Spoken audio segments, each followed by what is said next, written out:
OSPF। सो OSPF एक वो routing protocol है जो किस कैटेगरी में आता है? Link state. This is a link state routing protocol. Link state routing protocol के क्या फीचर होते हैं? अनलिमिटेड हॉप्स और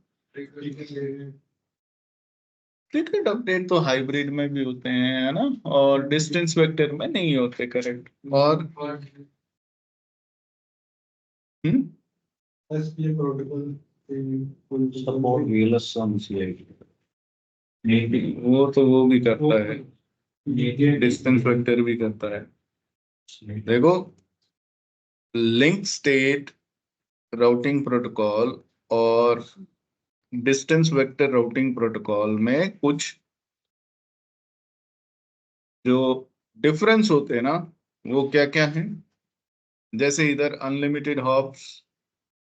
अनलिमिटेड हॉप्स का मतलब एक पैकेट कितने राउटर्स को क्रॉस कर सकता है। लिंक स्टेट राउटिंग प्रोटोकॉल में इसका कोई लिमिट नहीं है, जबकि डिस्टेंस वेक्टर राउटिंग प्रोटोकॉल में लिमिट है। Limited hops. Then in link state routing protocol there is a concept called neighbour. यानी कि दो राउटर एक दूसरे के साथ में एक नेबर रिलेशनशिप बनाते हैं पहले, उसके बाद एक दूसरे को अपने से जुड़े हुए नेटवर्क्स की जानकारी देते हैं। तो नेबरशिप पहले बनेगी। यहां डिस्टेंस वेक्टर में कोई नेबरशिप का कॉन्सेप्ट ही नहीं है। इधर क्या बोलते हैं हम लोग? Routing by rumours, no neighbourship.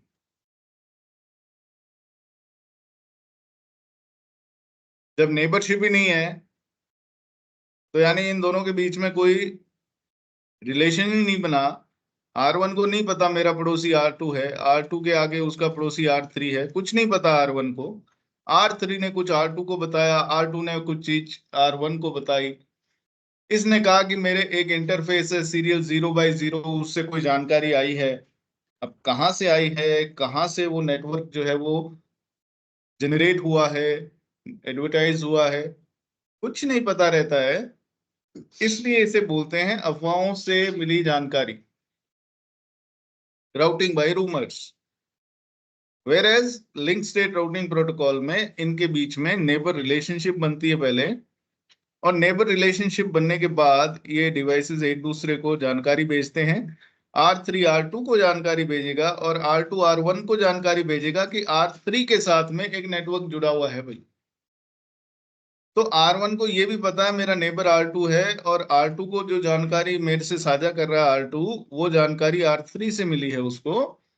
और एक नेटवर्क है 3.3.3.3, ये R3 के साथ में जुड़ा हुआ है, ये भी R1 को पता है।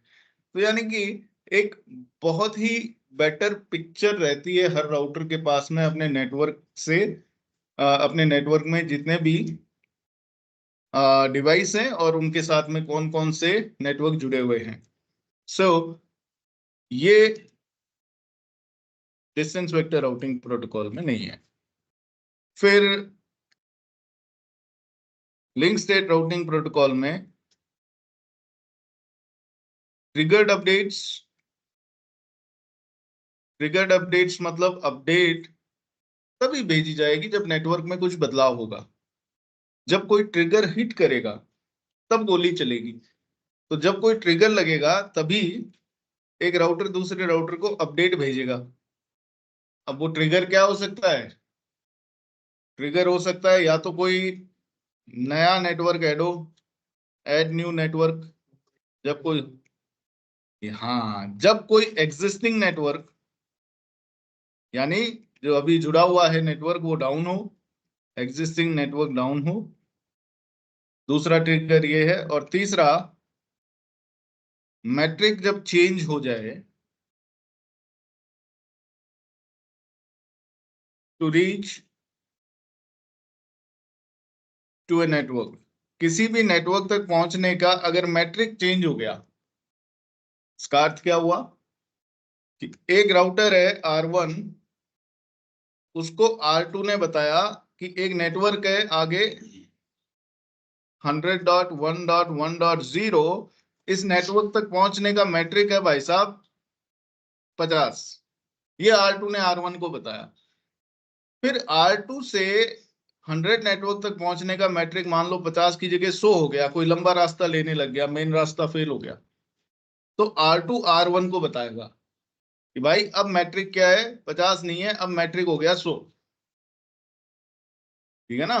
तो जब कभी किसी राउटर से किसी नेटवर्क तक पहुंचने का मैट्रिक बदल जाए, जब किसी राउटर के ऊपर कोई एक नया नेटवर्क ऐड हो जाए, या कोई ऑलरेडी जो नेटवर्क चल रहा है वो डाउन हो जाए, तो ये 3 ट्रिगर होते हैं, इन तीनों में से कोई भी ट्रिगर हिट करेगा तो अपडेट भेजी जाएगी। जबकि यहां पीरियोडिक अपडेट्स होती है, यानी कि कोई नेटवर्क नया जुड़े ना जुड़े, कोई नेटवर्क तक पहुंचने का मैट्रिक बदले ना बदले, हर कुछ निश्चित समय बाद में अपडेट भेजी जाएगी। पीरियोडिक का मतलब हर कुछ निश्चित समय बाद अपडेट भेजी जाएगी, चाहे नेटवर्क में कोई बदलाव हो चाहे ना हो। ये एक अच्छा तरीका नहीं है, आपके नेटवर्क में कोई बदलाव हुआ ही नहीं, फिर भी आपके नेटवर्क में एक राउटर दूसरे राउटर को अपडेट भेज रहा है, which is not a good thing. फिर यहां पार्शियल अपडेट भेजी जाती है और यहां भेजी जाती है कंप्लीट राउटिंग टेबल। यानी कि एक राउटर है, वो दूसरे राउटर को अपडेट भेज रहा है, एक नया नेटवर्क जुड़ने की जानकारी दे रहा है, यानी कोई ट्रिगर हिट गया, किया, नया नेटवर्क जुड़ा, और उसकी जानकारी जब R1 R2 को दे रहा है, तो ये जानकारी में सिर्फ उस नए नेटवर्क की जानकारी देगा जो जुड़ा है। इसकी राउटिंग टेबल में हो सकता है 10 नेटवर्क की जानकारी हो, लेकिन ये 10 के 10 नेटवर्क की जानकारी साझा नहीं करेगा, क्योंकि वो तो पहले कर चुका होगा। जब नेबर बनते हैं ये पहली बार, तब एकमात्र समय होता है जब ये पूरी राउटिंग टेबल अपनी भेजता है पड़ोसी को। उसके बाद सिर्फ ये क्या भेजते हैं, पार्शियल अपडेट। पार्शियल अपडेट मतलब जो नेटवर्क में बदलाव हुआ है सिर्फ उसकी जानकारी। जबकि डिस्टेंस वेक्टर राउटिंग प्रोटोकॉल में हर कुछ निश्चित समय बाद में अपडेट भेज दी जाती है, चाहे नेटवर्क में बदलाव होना हो, और हर बार पूरी राउटिंग टेबल की जानकारी भेजी जाती है। ये भी अच्छी बात नहीं है भाई, पता है और सर पड़ोसी को पहले से ही। हाँ जी, पार्शियल अपडेट भी मल्टीकास्टिंग होगा ना सर, ये यूनिकास्ट होगा? मल्टीकास्ट हमेशा जब भी आप किसी राउटर के इंटरफेस पे OSPF चालू कर देते हो, OSPF चालू करते ही वो राउटर के इंटरफेस इस ग्रुप को ज्वाइन कर लेते हैं। ये मल्टीकास्ट एड्रेस का ग्रुप है 224.0.0.5। मल्टीकास्ट आईपी है ना, ये क्लास डी 224 से लेकर 239, यही रेंज है इसका। ये जो आईपी होते हैं ना क्लास डी के, जिनको हम लोग मल्टीकास्ट आईपी बोलते हैं, हर मल्टीकास्ट आईपी एड्रेस, जैसे कि ये एक आईपी ना बोल के इसको हम लोग हमेशा क्या बोलते हैं, मल्टीकास्ट ग्रुप। क्यों भाई, ग्रुप क्यों बोलते हैं इसको हम? जब आपके नेटवर्क में कोई भी डिवाइस, ये आपका एक पीसी है, ये स्विच के साथ जुड़ा है, यहां और भी कुछ पीसी लगे हुए हैं, ये 10.1 है, ये 10.2 है, ये 10.3, 10.4। किसी भी कंप्यूटर का आईपी एड्रेस मल्टीकास्ट आईपी नहीं हो सकता। सोर्स आईपी कभी भी मल्टीकास्ट आईपी हो ही नहीं सकता। मल्टीकास्ट आईपी हमेशा क्या होता है, डेस्टिनेशन। यानी कि एग्जाम्पल दे रहा हूं, अब इसको समझना, थोड़ा सा मल्टीकास्ट समझने का वक्त आ गया। अब ये 3 होस्ट है ABCD। ए जो है वो कोई ट्रैफिक भेज रहा है, मल्टीकास्ट कर रहा है, किस एड्रेस पे, जैसे 239.1.1.1। इस मल्टीकास्ट आईपी पे 10.1 ट्रैफिक भेज रहा है, तो सोर्स एड्रेस क्या होगा, 10.1 और डेस्टिनेशन एड्रेस क्या होगा, ये मल्टीकास्ट आईपी। अब जिसको ये डेटा चाहिए जो इस नेटवर्क आईपी पे, इस आईपी पे भेजा जा रहा है 10.1 से, जिसको भी ये ट्रैफिक चाहिए उसको ये मल्टीकास्ट ग्रुप ज्वाइन करना पड़ेगा।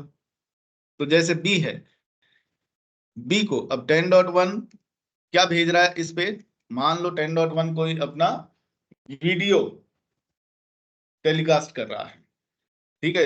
एक कंपनी है XYZ, वो कंपनी का जो सीईओ है वो हर क्वार्टर में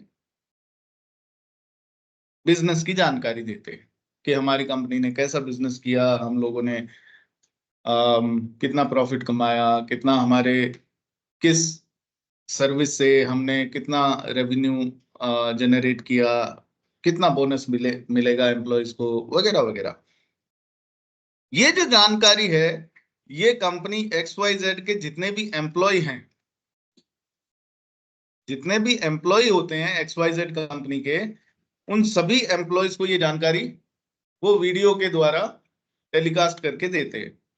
तो वो लाइव वीडियो चल रहा है, कंपनी का सीईओ जो है वो अपना मल्टीकास्ट करना शुरू करता है ट्रैफिक, यानी कि उसका एक एप्लीकेशन होगा, वो एप्लीकेशन पे के द्वारा वो अपना वीडियो स्ट्रीमिंग चालू करेगा। वीडियो स्ट्रीमिंग चालू करने के बाद क्या होता है, इन सभी लोगों को, जो जो कंपनी के एम्प्लॉय हैं, इनको एक ईमेल जाता है कि भाई ये फला फला तारीख को हमारे सीईओ की तरफ से ये क्वार्टरली अपडेट का वीडियो के द्वारा जानकारी दी जाएगी। जिसको ज्वाइन करना है उस ईमेल में एक लिंक होता है, उसको क्लिक करो। जैसे ही वो लिंक को क्लिक करेंगे, उस लिंक को क्लिक करने से क्या होगा, ये जैसे पीसीए 10.2 10.3 इन्होंने लिंक को क्लिक किया, क्लिक करते ही ये इस ग्रुप को ज्वाइन कर लेंगे। जिस मल्टीकास्ट ग्रुप पे ये बंदा ट्रैफिक भेज रहा है उस ग्रुप को ज्वाइन कर लेंगे। ये जो बंदा है ना 10.4, ये हमारी कंपनी का बंदा नहीं है। ये क्या है, ये किसी थर्ड पार्टी के पेरोल पे हमारी कंपनी में काम करता है। थर्ड पार्टी पेरोल समझते हो, यानी कंपनी के पेरोल पे नहीं। जैसे मैं सिस्को कंपनी में काम करता था, सिस्को कंपनी में मेरे जैसे एम्प्लॉयज जो सिस्को के ही एम्प्लॉय थे उनको हम लोग कहते थे blue badge. Blue badge employee यानी कंपनी के पेरोल पे हमें तनख्वाह कौन देता था, सिस्को। हमारी टीम में कुछ ऐसे एम्प्लॉय होते थे जो दूसरी कंपनी के एम्प्लॉय थे, जैसे TCS या विप्रो या HCL या किसी और पार्टनर कंपनी के बंदे थे, जो हमारी टीम के अंदर ही थे, जो हमारे साथ ही काम करते थे, लेकिन उनको उनका पेरोल किसका था, वो लोग किस कंपनी के एम्प्लॉय थे, इसके। इस कंपनी ने, इनमें से किसी भी कंपनी ने उनको क्या कर रखा था, सिस्को को दे रखा था बंदा। जैसे ठेके पे लेते ना कि यार हम लोग, हमारी कंपनी में एक नया प्रोजेक्ट आया, तो बजाय 10 लोगों की भर्ती करने के हम लोग किसी पार्टनर कंपनी को कहेंगे कि 10 बंदे चाहिए, 6 महीने का प्रोजेक्ट है। तो TCS, विप्रो, HCL, एरिसेंट, ऐसे करके बहुत सारे सिस्को के वेंडर्स हैं। वेंडर्स मतलब जो सिस्को के साथ में जिनका टाई अप है, वो लोग बंदों को हायर करते हैं और वो अपने बंदों को सिस्को में लगा देते हैं। सिस्को जो है उनका पैसा इन कंपनीज को देता है, और ये कंपनी वो पैसा किसको देती है, अपने एम्प्लॉय को, सैलरी का अपना कुछ कमीशन काट के। तो इनको हम लोग बोलते हैं सिस्को में रेड बैच, ठीक है। ब्लू बैच जो सिस्को के खुद के एम्प्लॉय, रेड बैच जो सिस्को के ही प्रोजेक्ट पे काम कर रहे हैं, लेकिन वो सिस्को के एम्प्लॉय नहीं है, किसी और कंपनी के एम्प्लॉय है। तो ये जो मेरा सीईओ अपडेट देगा ना, ये अपडेट किसके लिए है भाई, सिस्को कंपनी के लोगों के लिए। भाई सिस्को ने कितना प्रॉफिट कमाया, अब तुम्हें कितना बोनस मिलेगा, तो सिस्को के ही एम्प्लॉय के लिए है वो सारी जानकारी। क्योंकि इनको जो बोनस है, इनके एम्प्लॉयज को जो बोनस है, वो सिस्को थोड़ी देगा, सिस्को के ये एम्प्लॉय नहीं है। तो ये जो 10.4 है, ये मान लो विप्रो कंपनी का बंदा है और सिस्को में ये पेरोल, इस कंपनी के पेरोल पे सिस्को में काम कर रहा है। इसको थर्ड पार्टी या फिर वेंडर पेरोल पे बंदा बोला जाता है। अब ये जो सिस्को वाला सीईओ है, ये सीईओ जो अपना वीडियो एडवर्टाइज किया, उसके लिए मेल जो है वो अपने एम्प्लॉयज को ही गया है खाली, है ना, इसको मेल गया ही नहीं। ये ज्वाइन भी नहीं कर सकता, है ना, क्योंकि इसके पास में ज्वाइन करने के लिए जो लिंक है वो लिंक ही नहीं है। तो ये 239.1.1.1 इस आईपी पे ट्रैफिक भेज रहा है कौन, 10.1। इस आईपी पे जो ट्रैफिक भेजा जा रहा है उसको अगर ये लोग रिसीव करना चाहते हैं 10.2 और 10.3, तो ये लोग क्या करेंगे, ये एक लिंक को क्लिक करेंगे, उस लिंक को क्लिक करने पर वो इस ग्रुप को ज्वाइन कर लेंगे, मल्टीकास्ट ग्रुप। इस ग्रुप पे अब जो भी डेटा भेजा जा रहा है वो ये लोग भी रिसीव कर पाएंगे। तो मल्टीकास्ट एड्रेस का हर आईपी को हम लोग क्या बोलते हैं, मल्टीकास्ट ग्रुप आईपी। ये बिल्कुल वैसे ही है जैसे आप लोग रेडियो सुनते हो, आप रेडियो में 95 एफएम लगा लो, तो आप क्या करते हो, आप ट्यून करते हो अपने रेडियो को एक 95 एफएम वाली फ्रीक्वेंसी पे, आपको उधर से 95 एफएम पे जो गाना चल रहा है वो सुनाई देने लग जाता है। तो यानी कि वो लोग एक फ्रीक्वेंसी है 95, उस पे अपना गाना भेज रहे हैं, जिस जिसको सुनना है वो उस पे ट्यून कर लो, ज्वाइन कर लो उस वाले फ्रीक्वेंसी को और गाना सुन लो। वैसे ही ये जो 95 है, ये 95 फ्रीक्वेंसी आपकी डेस्टिनेशन होती है, हमेशा इस पे ट्रैफिक भेजा जाता है। इस पे जो ट्रैफिक भेजा जा रहा है वो हर कोई बंदा सुन सकता है जो इसको ज्वाइन कर लिया फ्रीक्वेंसी को।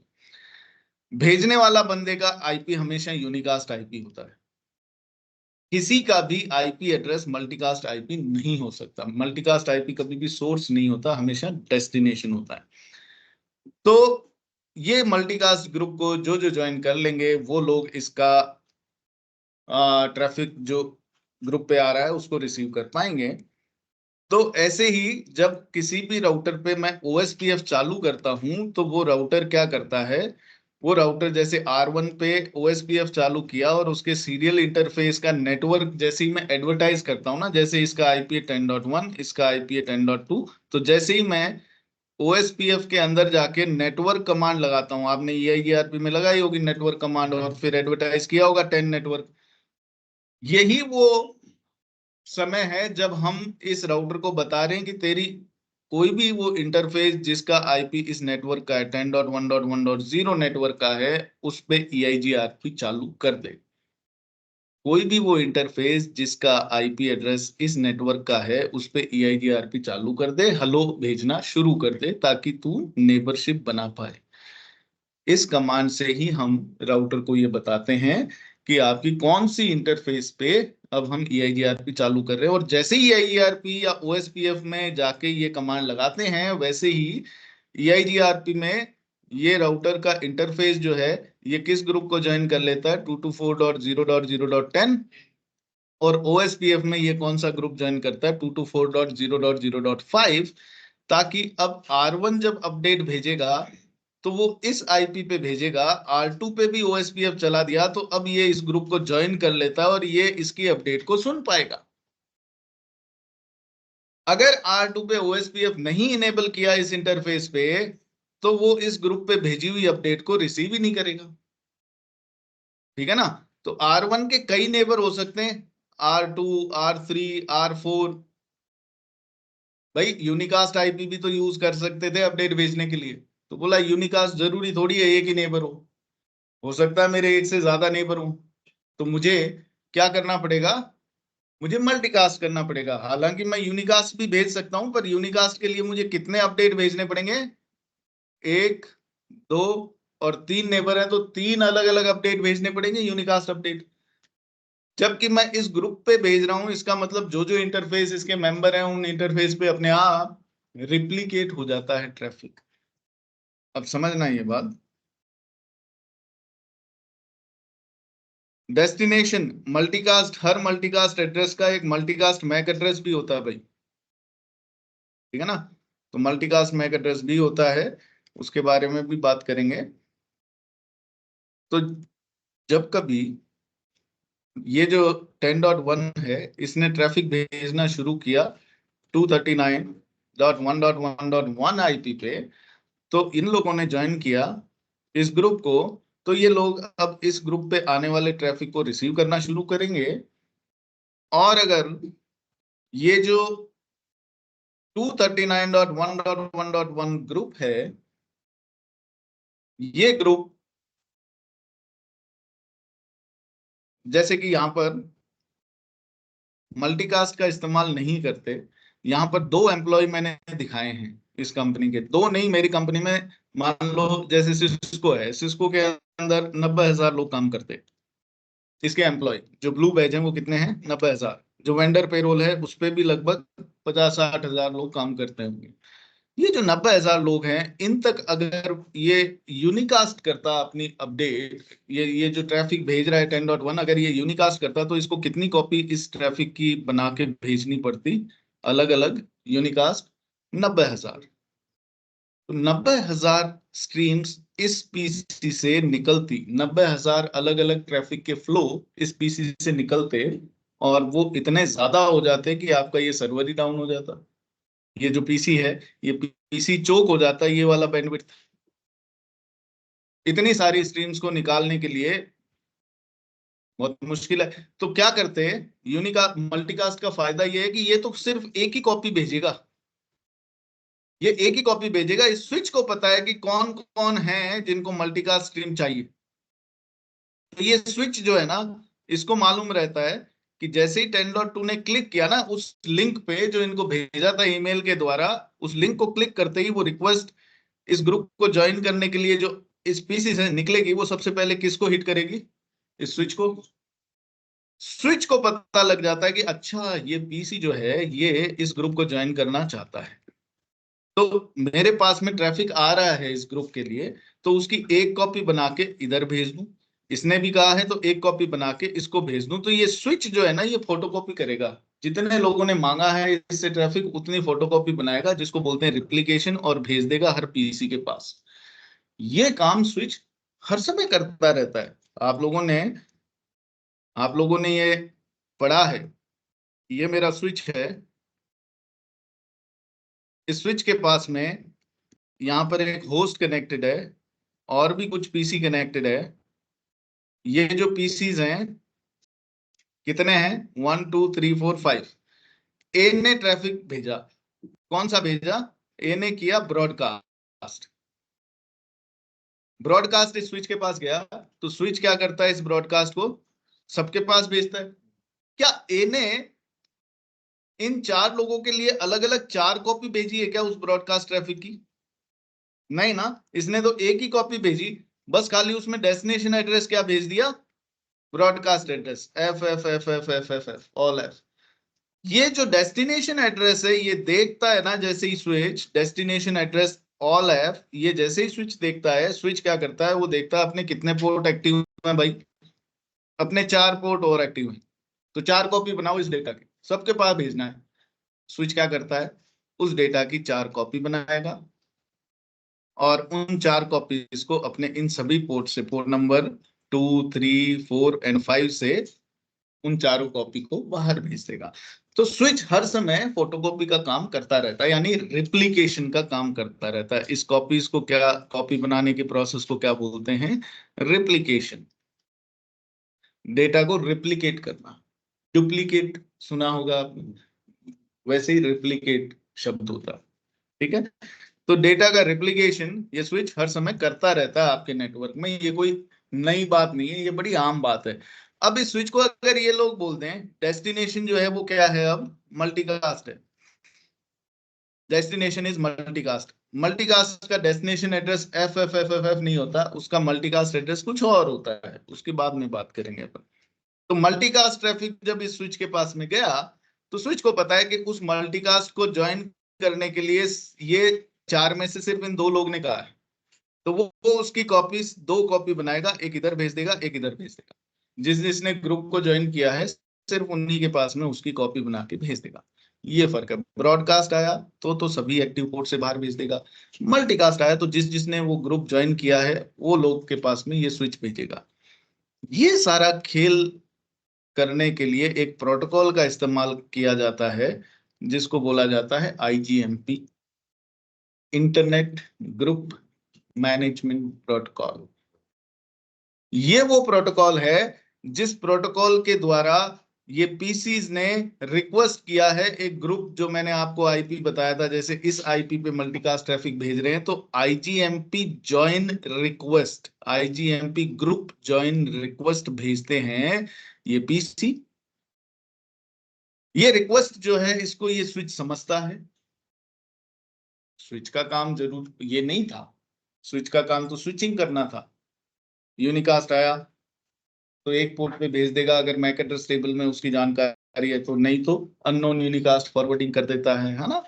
लेकिन इस स्विच को हमने थोड़ा सा और कार्यभार सौंप दिया कि यार तेरी एक और जिम्मेदारी है। तो स्विच कहता है हाँ बताओ बॉस।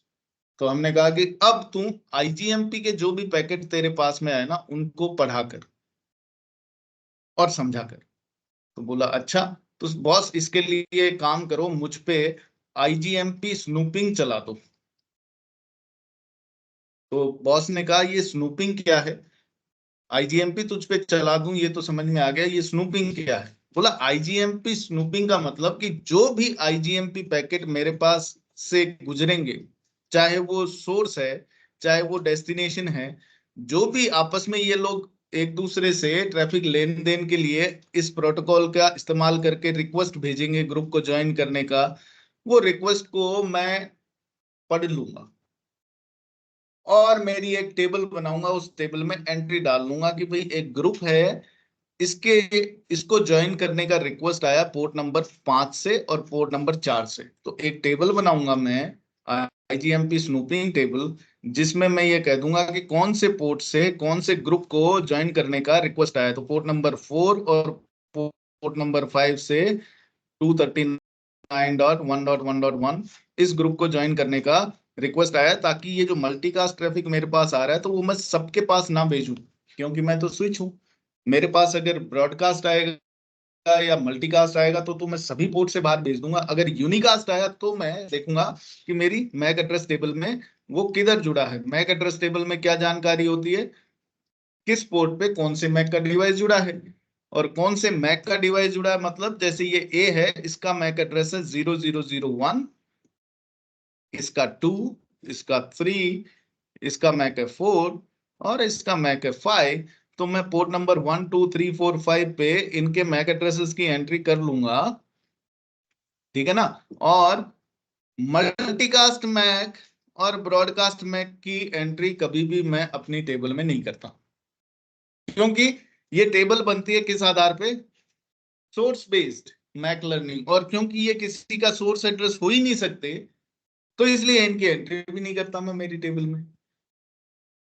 तो जब मैं एंट्री नहीं करता, तो जब ट्रैफिक आएगा मल्टीकास्ट के लिए और किसी को चाहिएगा तो वो इस टेबल से तो नहीं मैं मैनेज कर पाऊंगा। तो एक नई टेबल बनाऊंगा, और ये नई टेबल तब बनेगी जब आप आईजीएमपी स्नूपिंग चालू करोगे, जब मैं पैकेट्स को पढ़ना शुरू करूंगा, मल्टीकास्ट पैकेट्स को कौन रिक्वेस्ट भेज रहा है ज्वाइन करने की, किस ग्रुप को, वो मैं इस टेबल में रखूंगा। अब मुझे पता है कि पोर्ट नंबर 4 और 5 इस ग्रुप को ज्वाइन करने के लिए रिक्वेस्ट किए हैं, तो अब अगर इस ग्रुप के लिए कोई भी ट्रैफिक आ रहा है मेरे पास में, तो मैं इन दोनों को एक एक कॉपी बना के भेज, ऐसे काम करता है multicast. Is this clear? Any questions? कोई डाउट?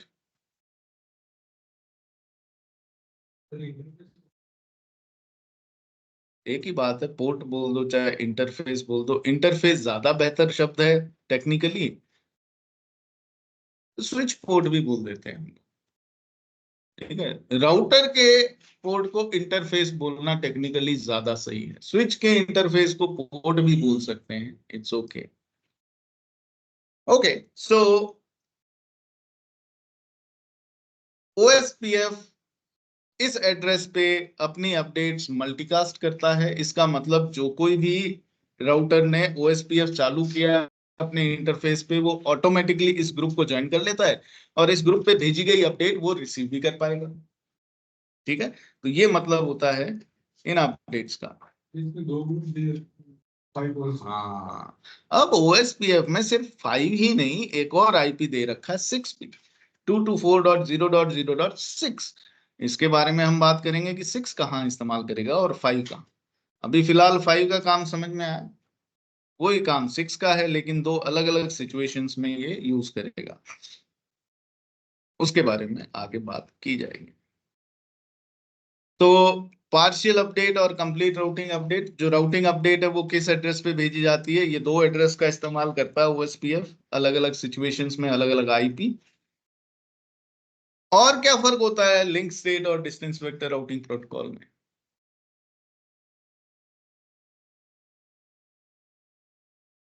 तो आपकी बुक खोलिए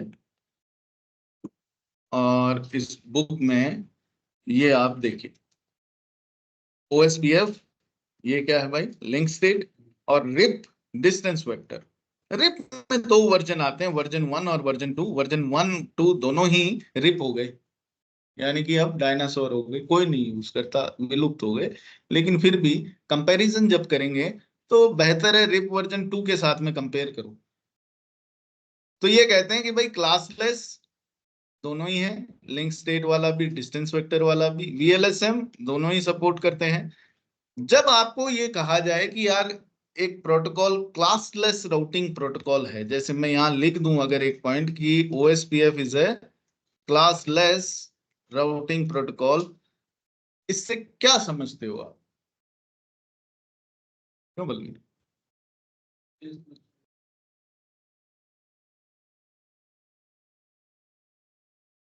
क्लास नहीं है, हाँ। क्यों रूना?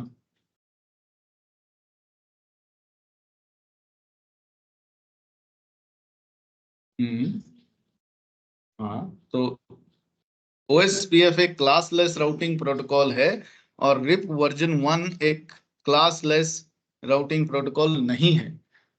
तो क्लासलेस होना और नहीं होना को कैसे एक्सप्लेन करोगे? अगर आपसे इंटरव्यू में सीधा सीधा सवाल पूछा जाए कि एक राउटिंग प्रोटोकॉल क्लासलेस है, इससे आप क्या समझते हो,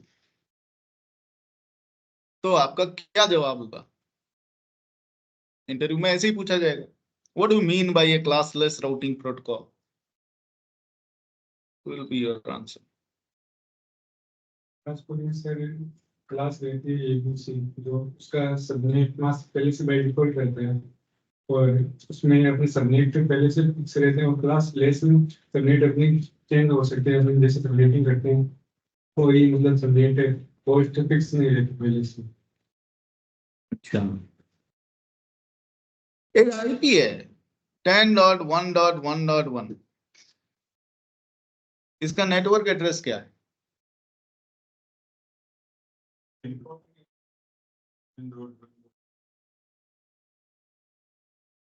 क्या ये सही है?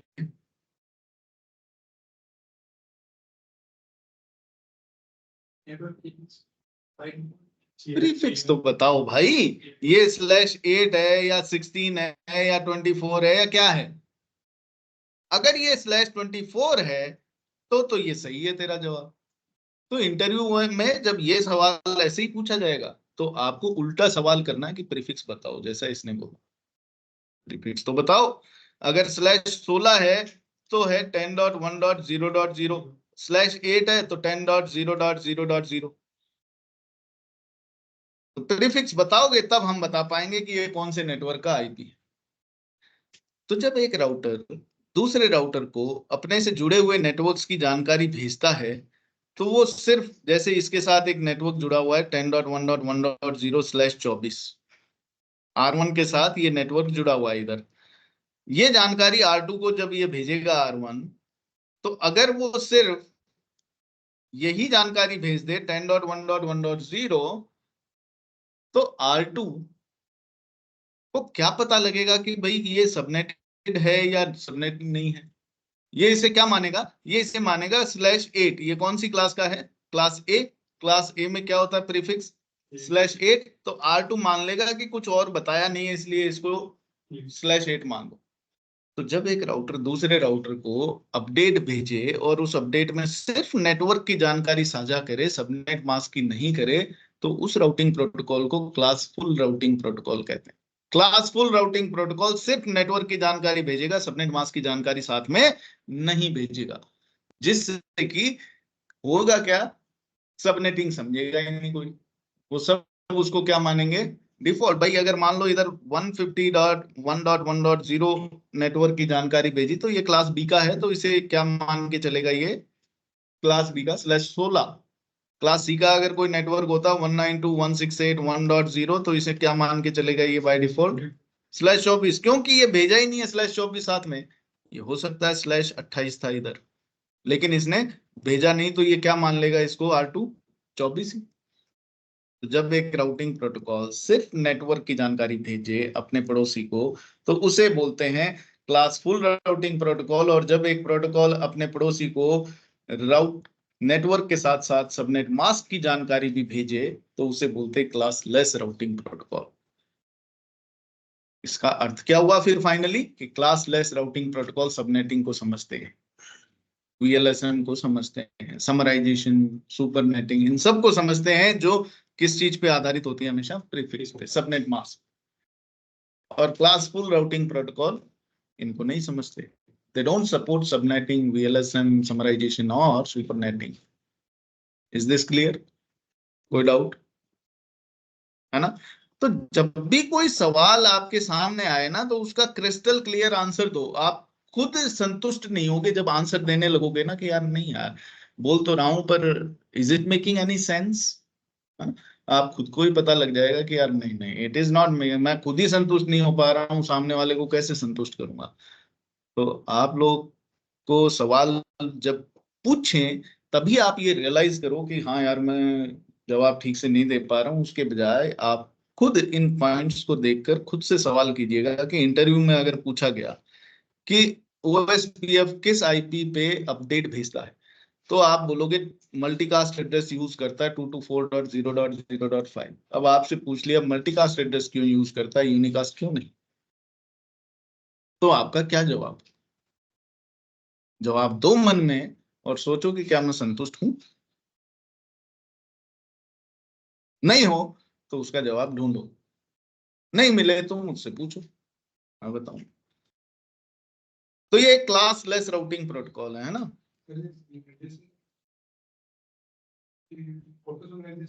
बाय डिफॉल्ट क्या करता है वगैरह, जो ऑक्टेट को देखता है वो, या फिर बाय डिफॉल्ट सबनेट मास्क कहता है वो देखता है ऑटो समराइजेशन? ऑक्टेट, ऑक्टेट भी देखता है। ऑटो समराइजेशन में भी अलग अलग तरीके होते हैं। हर राउटिंग प्रोटोकॉल जो जो ऑटो समराइजेशन सपोर्ट करता है उसका अलग अलग तरीका होता है। कुछ लोग जो हैं वो, आपने जैसे यहाँ पर 10.1.1.0, 10.1.2.0, 10.1.3.0, ये तीनों /24 है। तो ऑटो समराइजेशन में ये क्या भेजेगा?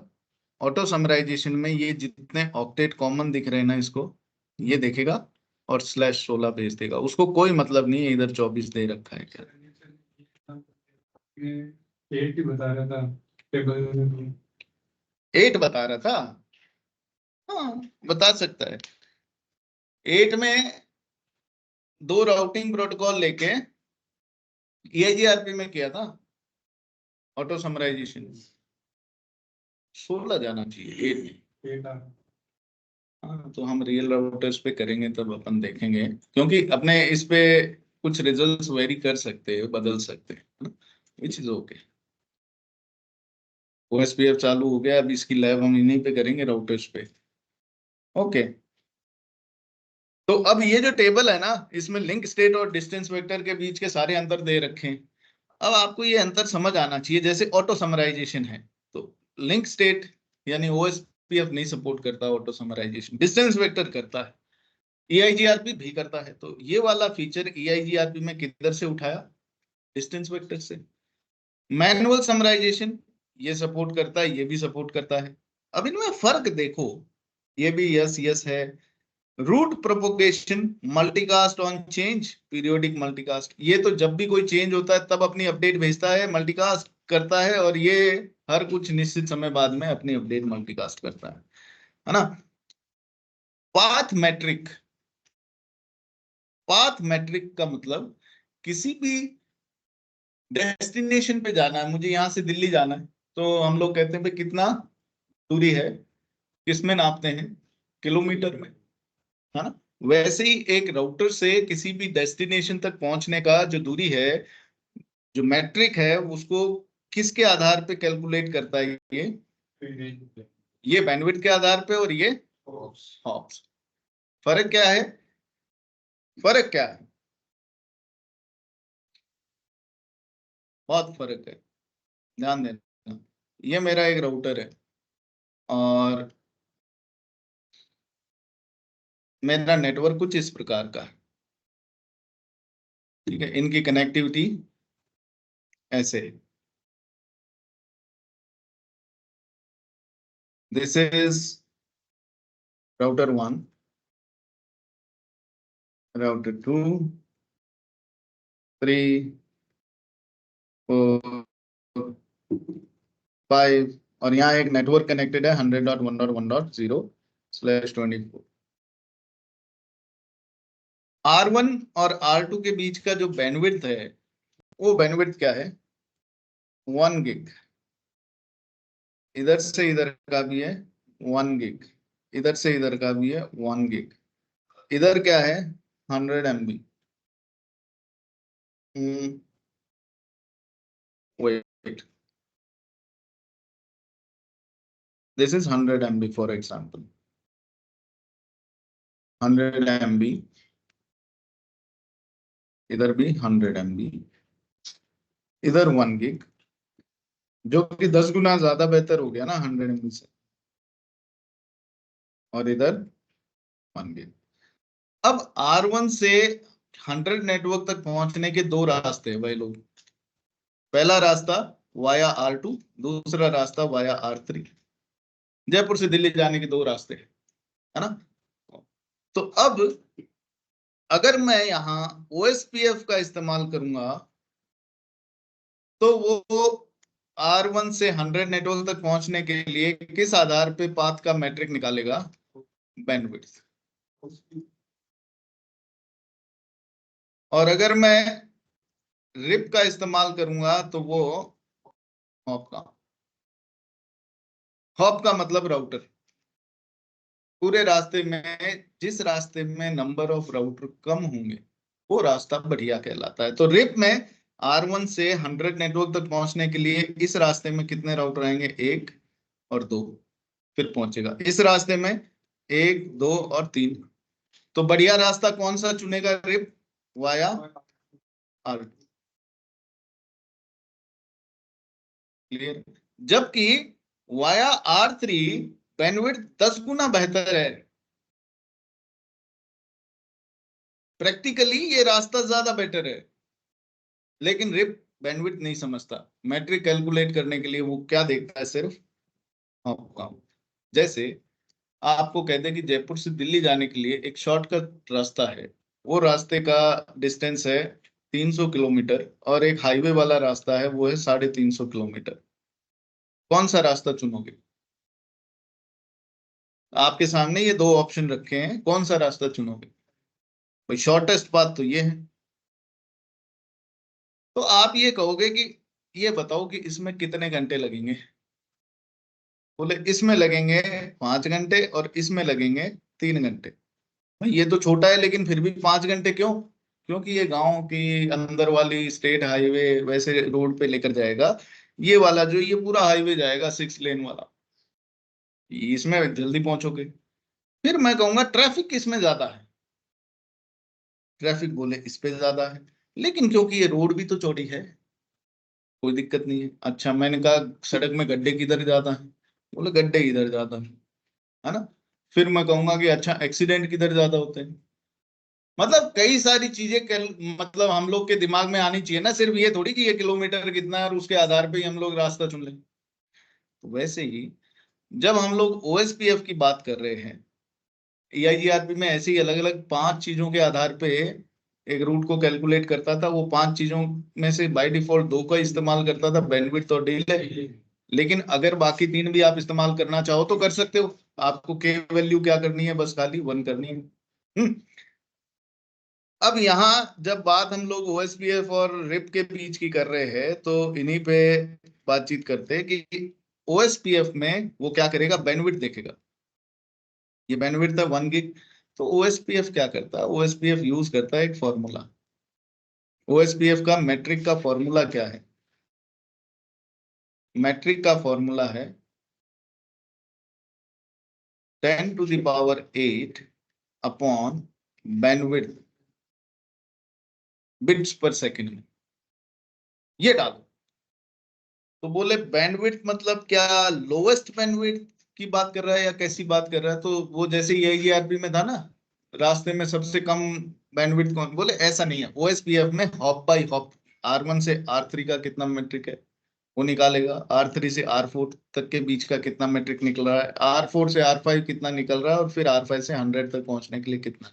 ऐसे ही इस रास्ते का मैट्रिक निकालेगा, और जिस रास्ते का मैट्रिक कम आएगा वो रास्ता बेस्ट पाथ कहलाएगा। तो बोले अच्छा, निकालो मैट्रिक, निकालो इस रास्ते की कितनी आएगी, 10 to the power 8 via R3, 10 to the power 8 upon bandwidth कितनी है इधर 1 गिग।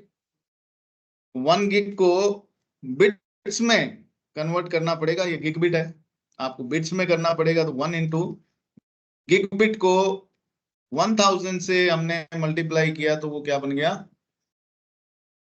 मेगाबिट। मेगाबिट को 1000 से गुणा किया तो वो बन गया किलोबिट। किलोबिट को 1000 से गुणा किया तो वो बन गया बिट। अब बन गया बिट, ये तो पता है ना, बिट, किलोबिट, मेगाबिट, गीगाबिट। तो जब आपका बिट है, बिट को गुणा करो 1000 से तो वो क्या बन जाएगा, किलोबिट। किलोबिट को जब गुणा करोगे 1000 से तो वो बन जाएगा मेगाबिट। इसको जब 1 से 1000 से गुणा करोगे तो वो जीबी बन जाएगा, है कि नहीं। तो जब जीबी में दे रखी है आपकी बैंडविड्थ, जैसे मान लो 1 गिग, तो इसको आपको बिट में बनानी है तो इनसे गुणा करते जाओ। कर दिया हमने। ये कितना आया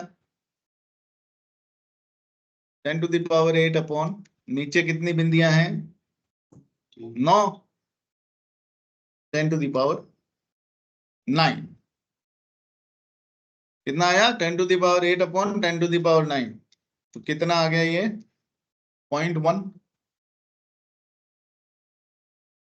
भाई मैं अज्यूम कर रहा हूं इतनी गणित तो आती है सभी को। वेरी गुड, ये आ गया इसका रिजल्ट। ये ऊपर वाला रास्ता है, अब इसको कैलकुलेट करो। ये जो नीचे वाला है 0.1, ये किसका आया, इधर का भी क्या आएगा 0.1, इधर का भी क्या आएगा 0.1, इधर का भी क्या आएगा 0.1। तो टोटल कितना हो गया, चारों को जोड़ दिया तो इस रास्ते से 0.4, 0.1 प्लस 0.1 प्लस 0.1 प्लस 0.1। जयपुर से शाहपुरा 50 किलोमीटर, शाहपुरा से बहरोड इतना, बहरोड से मानेसर इतना, और मानेसर से दिल्ली इतना, है ना वैसा। तो सारे जोड़ दो किलोमीटर तो आ गया 0.4, तो वाया R3.4 आ गया। इधर से इसको भी कैलकुलेट करो, 10 की पावर 8 बटे 100 MB है, 100 MB है, तो इसको गुणा करो 1000 से KB, फिर 1000 से गुणा करो तो बिट्स। अब कितना आ गया 10 to the power 8 अपॉन, नीचे कितना बिंदियां है 8, इसको इससे काट दिया, क्या आया रिजल्ट 1। तो इस रास्ते का मैट्रिक कितना आया 1, इसका कितना आया 1। तो अब ये इस रास्ते से कितना है 1 + 1 2 प्लस 0.1 2.1। ऊपर वाले रास्ते से कितना आया वाया R2 2.1। तो मैट्रिक कम किस रास्ते से आई, ये बेस्ट पाथ है। समझ में आया OSPF का कैलकुलेशन, जिस रास्ते की मैट्रिक कम आएगी वो रास्ता बेस्ट पाथ है, और ये कम किसकी आई, इस रास्ते की। तो जिस रास्ते की बैंडविड्थ अच्छी है उसका मैट्रिक कम आएगा, और जिस रास्ते की बैंडविड्थ खराब है उसका मैट्रिक ज्यादा आएगा। तो जिस रास्ते की मैट्रिक लो होती है वही कहलाता बेस्ट पाथ, उधर से ही ट्रैफिक भेजेगा। तो OSPF ट्रैफिक भेजेगा 100 नेटवर्क के लिए वाया R3, और अगर रिप चल रहा होता तो वो किधर से भेजता, वाया R2, क्योंकि इधर हॉप कम है रास्ते में, उसको बैंडविड्थ से कोई लेना देना नहीं। मजा आ रही है कि नहीं, ठीक है ना, फॉर्मूला समझ में आया, निकाल लोगे बैंडविड्थ। अब इधर एक कैच है भाई, कैच क्या है, OSPF की मैट्रिक कभी भी ये पॉइंट्स में जब आती है तो उसको राउंड ऑफ कर देता है, पॉइंट में कभी भी नहीं लेता। वो कम से कम कितनी लेगा, इसको राउंड ऑफ करके क्या कर देगा, 1 कर देगा। क्या कर देगा भाई, 1 कर देगा, पॉइंट्स में नहीं लेता कभी भी। तो 0.1 नहीं है, इसको ये क्या लिखेगा 1, इसको भी 0.1 की जगह 1, इसको भी 1, इसको भी 1। तो इस रास्ते से कितनी आई बैंडविड्थ, 1 + 1 + 1 + 1 4। तो ये 0.4 नहीं आएगी, ये क्या आएगी 4। और इस रास्ते से कितनी आई 3। तो बेस्ट बात ओएसपीएफ क्या ले लेगा, ये वाला। बोले अरे रे रे ये तो गड़बड़ हो गई, ये तो ओएसपीएफ ने गड़बड़ कर दी, ये आपने पहले बताया वो तो ठीक लग रहा था, ये तो इस अब गड़बड़ हो गया। तो बोला देखो ऐसा है, ओएसपीएफ का ये जो फार्मूला है ना, ये फार्मूला ही गड़बड़ है। आपका चाहे 100 MB का लिंक हो तो भी कॉस्ट कितना आ रहा है उस रास्ते का 1। अगर आपका 1000 MB का लिंक हो 1 गिग तो भी कितना आ रहा है 1। अगर आपका 10,000 MB का यानी 10 गिग का लिंक हो तो भी क्या आएगा 0.01 आएगा, लेकिन उसको फिर राउंड ऑफ करके ये क्या कर देगा 1। तो चाहे ये लिंक हो, चाहे ये लिंक हो, चाहे ये लिंक हो, सभी का कॉस्ट कितना आ रहा है 1। ये तो ठीक बात नहीं है। हाँ 10 MB का लिंक होगा तो कितना आएगा कॉस्ट, 10 MB का लिंक होगा तो कॉस्ट कितना आएगा, निकालो निकालो, फॉर्मूला है तुम्हारे पास 10⁸ अपॉन बैंडविड्थ इन बिट्स पर सेकंड, और बैंडविड्थ है 10 MB 10 Mbps।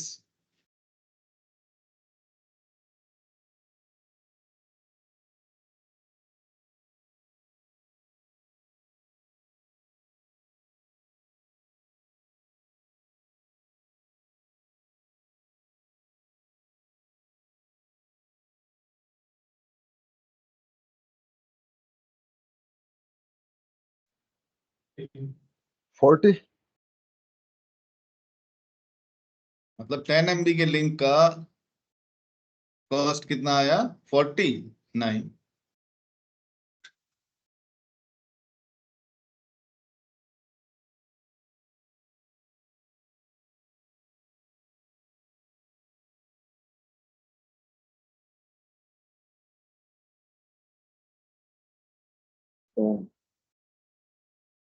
कितना 10। वेरी गुड, 10 आएगा, है ना।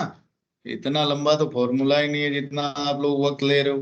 10⁸ अपॉन बैंडविड्थ कितनी है 10 MB, MB को गुणा करो 1000 से, KB को गुणा करो 1000 से, बिट्स।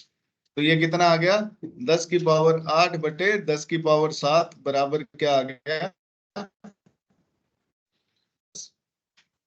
तो 10 MB के लिंक का कॉस्ट आएगा 10। 100 MB के लिंक का कॉस्ट कितना आएगा 1।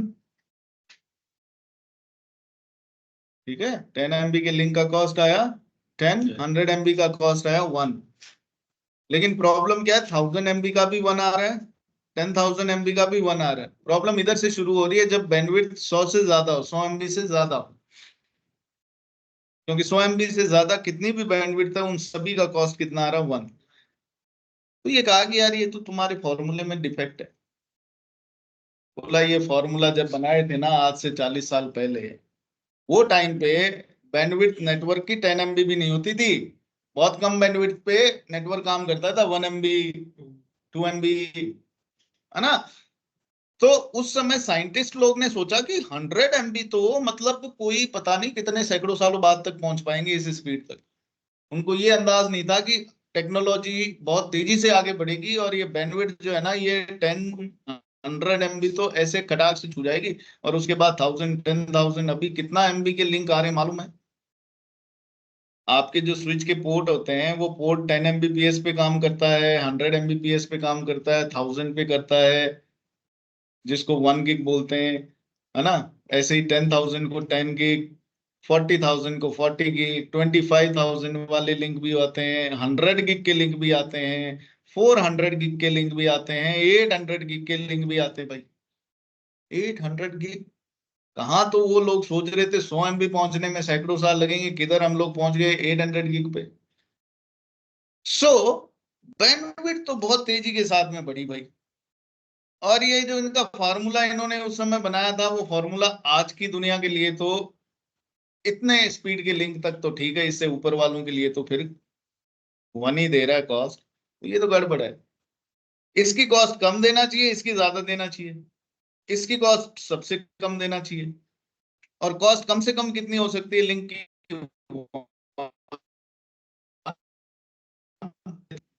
लिंक की कॉस्ट जो है उसके आधार पे ये जो निकाल रहा है ना फॉर्मूला, ये गलत निकाल रहा है।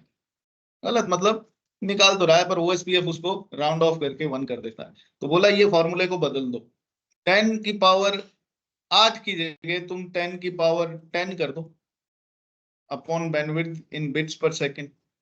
अब बोलो अब ठीक होएगा क्या? तो बोला 10 की पावर 10 कर देंगे, तो यहाँ पर 10 की पावर अगर 10 कर दिया, 1000 MB का लिंक है, तो फिर रिजल्ट क्या आएगा? 100।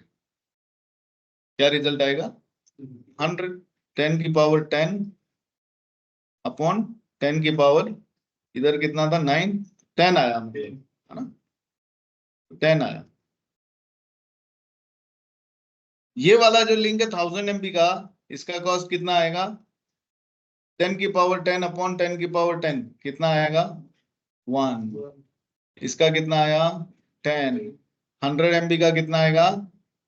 10 की पावर 10 अपॉन 10 की पावर 8, 100 आ जाएगा।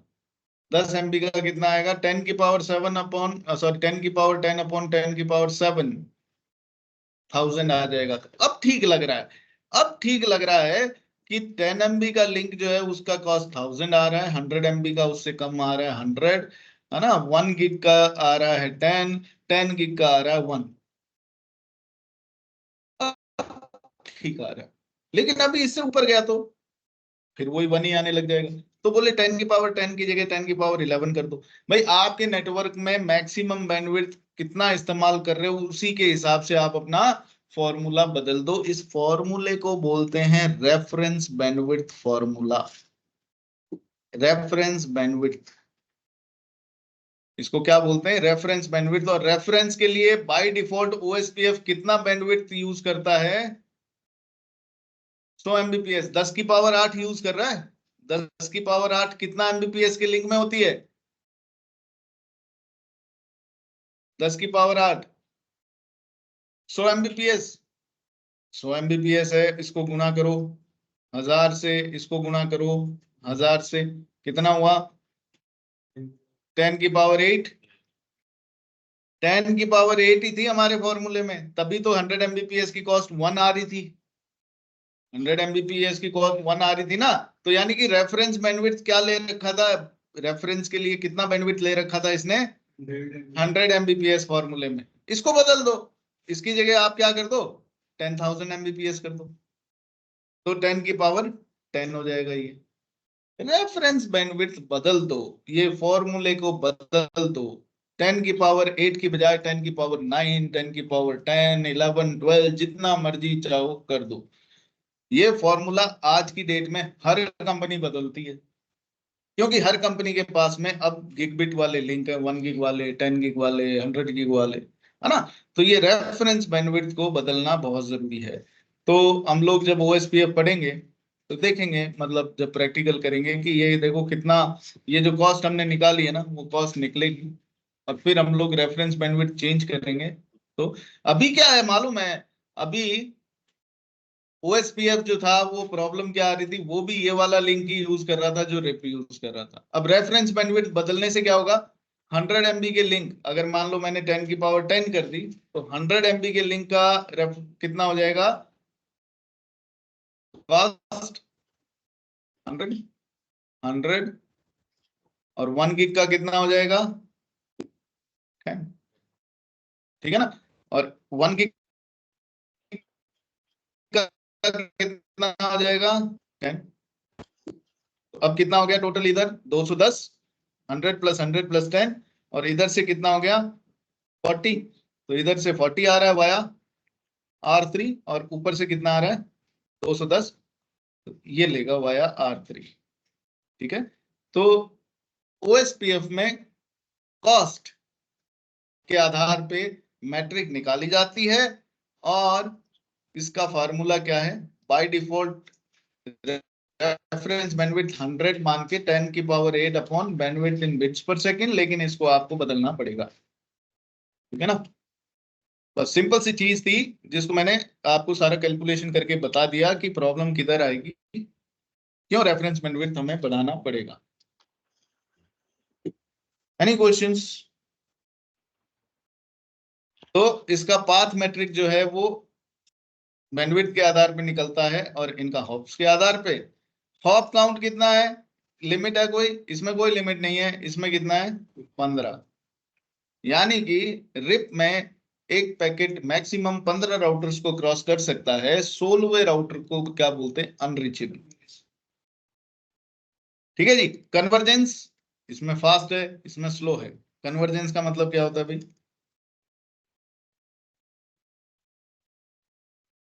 Any idea what is convergence?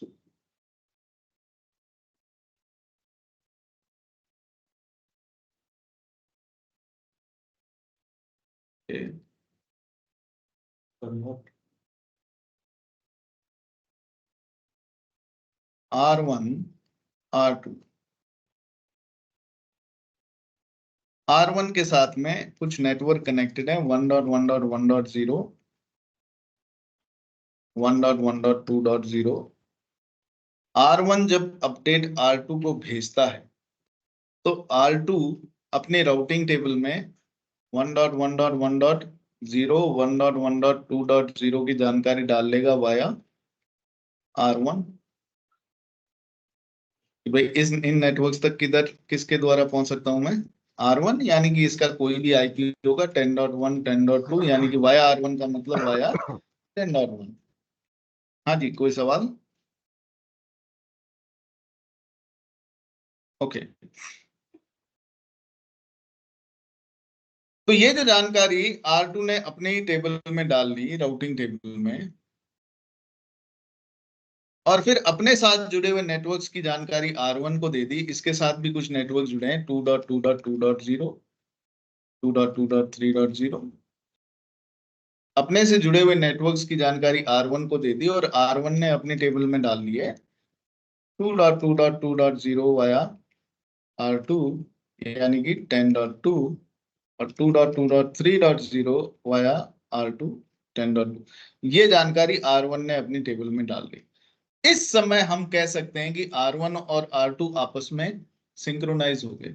Synchronise का मतलब जो R1 है उसने अपनी अपडेट R2 को भेजी तो R2 उस अपडेट से सिंक्रोनाइज हो गया, यानी कि जो इसके पास जानकारी थी वो इसके पास आ गई, जो इसके पास जानकारी थी वो इसके पास आ गई। अब आपस में दोनों सिंक्रोनाइज हो गए, यानी आपस में दोनों कन्वर्ज हो गए। कन्वर्ज का मतलब जब राउटर्स एक दूसरे के द्वारा भेजी गई अपडेट से खुद की राउटिंग टेबल को अपडेट कर लें तो उस प्रोसेस को कन्वर्जेंस बोलते हैं। कन्वर्ज हो गए यानी कि एक दूसरे की जो अपडेट मिली है उस अपडेट से खुद की राउटिंग टेबल को अपडेट कर लिया, उसे बोलते हैं कन्वर्जेंस। कन्वर्ज हो गए मतलब जानकारी आपस में साझा कर ली और अपनी अपनी टेबल्स को अपडेट कर ली। बदल लिया आपने एक दूसरे। नहीं, कन्वर्ट नहीं, कन्वर्ज है ये। कन्वर्ट बदलना है। कन्वर्ज का मतलब आपस में एक दूसरे से सिंक्रोनाइज हो गए। आपने जो मुझे खबर सुनाई उसको मैंने मेरे जहन में उतार लिया, मैंने जो खबर सुनाई उसको आप अपने जहन में उतार लो। इसका मतलब हम आपस में कन्वर्ज हो गए। कन्वर्ज का मतलब एक दूसरे से अपडेट हो जाना, इसे सिंक्रोनाइज भी बोलते हैं। तो जब राउटर एक दूसरे को अपनी अपडेट भेजते हैं ना, उस समय हम लोग बोलते हैं कि कन्वर्जेंस हो रहा है। अभी अपडेट हो रहे हैं, ये एक दूसरे की राउटिंग टेबल भेज के अपडेट हो रहे हैं, यानी कन्वर्जेंस हो रहा है। और जब अपडेट हो गई टेबल तो बोलते हैं कन्वर्ज हो गए। कन्वर्ज का मतलब अपडेट होना, कन्वर्ज का मतलब सिंक्रोनाइज होना। सिंक्रोनाइज का मतलब समझते हो ना? सिंक्रोनाइज का मतलब कि इसकी जानकारी, भाई जो राउटर 1 के पास में नेटवर्क्स हैं वो नेटवर्क्स की जानकारी अब राउटर 2 के पास भी है, और जो राउटर 2 के पास नेटवर्क है अब उनकी जानकारी राउटर 1 के पास भी है। दोनों के पास में चारों नेटवर्क की जानकारी है। तो इस समय इनकी दोनों की राउटिंग टेबल में 4-4 नेटवर्क हैं, मतलब ये आपस में सिंक्रोनाइज्ड है, यानी ये कन्वर्ज हो चुके हैं, यानी ये एक दूसरे को अपडेट भेज चुके। Convergence is the process when two routers update their routing table using the information sent by its neighbor। जो अपने नेबर के द्वारा जानकारी भेजी गई है, उस जानकारी से जब खुद की राउटिंग टेबल को अपडेट करे कोई राउटर, तो इस प्रोसेस को कन्वर्जेंस प्रोसेस बोला जाता है। ठीक है, तो जब कन्वर्जेंस हो रहा होता है ना, कन्वर्जेंस जब हो रहा होता है, तो उस समय अगर मान लो यूजर का कोई डेटा आया, यहाँ एक यूजर है, वो डेटा भेजा राउटर को, तो राउटर कहता है वेट भाई, अभी कन्वर्ज हो रहे हैं, अभी कन्वर्ज हो रहे हैं, वेट कर। तो बोला वेट क्यों करवा रहा है मुझे, होते रहो कन्वर्ज, मेरे को तो आगे भेजो। बोले अबे तुझे जहां जाना है, अभी अपडेट आई है पड़ोसी से, वो अपडेट में क्या पता तुझे जाना है वहां का नेटवर्क डाउन हो गया हो, तो मैं फालतू ही तुझे भेज दूं उस तक। एक बार पहले मुझे जानकारी, हो सकता है मैट्रिक चेंज हो गया हो सकता है रास्ता बदल गया हो, कुछ अपडेट आई है, इसका मतलब कुछ इंपॉर्टेंट चीज आई है, पहले मैं तुझे हैंडल करूं या पहले मैं इधर से जो अपडेट आई है उसे हैंडल करूं। प्राथमिकता किसको देता है राउटर, अपडेट्स। जो आपस में ये बातचीत करते हैं ना राउटिंग प्रोटोकॉल के द्वारा, उन अपडेट्स को ये प्राथमिकता देता है। तो जब ये कन्वर्ज हो रहे हैं, उस समय नेटवर्क पे अगर कोई ट्रैफिक आया ना, तो उसको कई बार होल्ड पे रहना पड़ता है। कन्वर्ज हो गए, अब बता तुझे कहाँ जाना है, अच्छा इधर जाना है तो इधर के लिए इधर जा। ठीक है, तो जब कन्वर्जेंस प्रोसेस चल रहा होता है, तो राउटर के पास में कई बार जब अपडेट आती है और ट्रैफिक आता है, तो उसको कई बार वो थोड़ा इंतजार करवा देता है, होल्ड पे डाल देता है। ठीक है, तो प्राथमिकता हमेशा अपडेट्स की है, यूजर के ट्रैफिक की नहीं है। ठीक है, गुड। अब आते हैं ओएसपीएफ पे। तो ये फास्ट कन्वर्ज होता है, ये कन्वर्ज होते हैं स्लो, यानी कि अपडेट भेजना, उस अपडेट से खुद को खुद की टेबल को अपडेट करना, ये जो प्रोसेस है ये इधर फास्ट है, इधर स्लो है। इधर स्लो क्यों है कन्वर्जेंस प्रोसेस? कन्वर्जेंस का मतलब सिर्फ यही थोड़ी है कि भाई मान लो आपका एक राउटर दूसरे राउटर के लिए अपडेट भेज रहा है, खाली यही थोड़ी। अगर कोई लिंक डाउन हो गया तो उसकी जानकारी कितना जल्दी भेजी जाएगी, वो भी तो है। अब ये तो क्या करता है भाई, ये तो भेजता है पीरियोडिक अपडेट, कितनी देर में, हर 60 सेकंड में। ये भेजता है क्या, ट्रिगर्ड अपडेट, जैसे ही कोई बदलाव हुआ वैसे ही उसकी जानकारी भेज देगा। तो ये फास्ट है, ये फास्ट है, कन्वर्ज फटाक से हो जाता है। पड़ोसी के पास में कोई नया नेटवर्क जुड़ा तो वो फटाक से अपडेट भेज देगा और ये दूसरा राउटर भी अपडेट हो जाएगा। ये स्लो करते हैं काम, ये कहते हैं अच्छा अगली अपडेट 60 सेकंड बाद भेजेंगे, तो उस अपडेट में भेज देंगे नए नेटवर्क की जानकारी।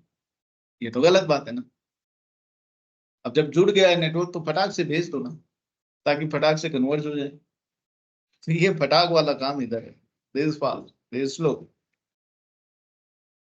पीयर ऑथेंटिकेशन दोनों में ही है।